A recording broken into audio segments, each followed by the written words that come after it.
paang di nakakaalam na si Jesus ang kanilang kailangan. Ngayon ang panahon para malaman nila na si Jesus ay babalik na may dalang pag-asa na inaasahan ng bawat isa upang makaiwas sa mga parusa.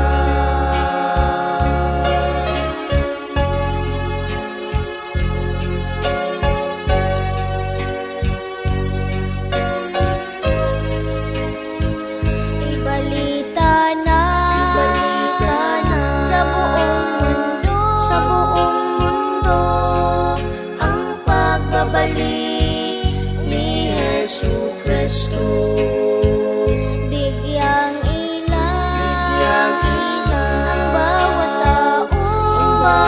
tao pagkatungkulin natin ito.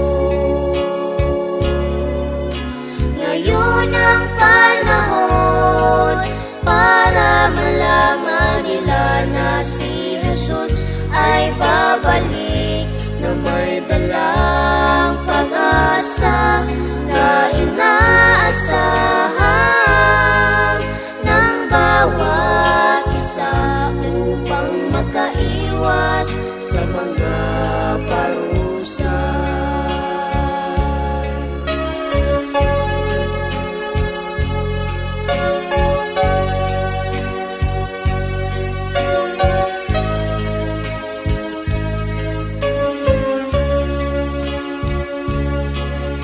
Ngayon ang panahon para malaman nila na si Jesus ay babalik na may dalang pag-asa na inaasahan ng bawat isa upang makaiwas sa mga parusa. Ngayon ang panahon para malaman nila na si Jesus ay babalik na may dalang pag-asa na inaasahan ng bawat isa upang makaiwas sa mga parusa na inaasahan ng bawat isa upang makaiwas sa mga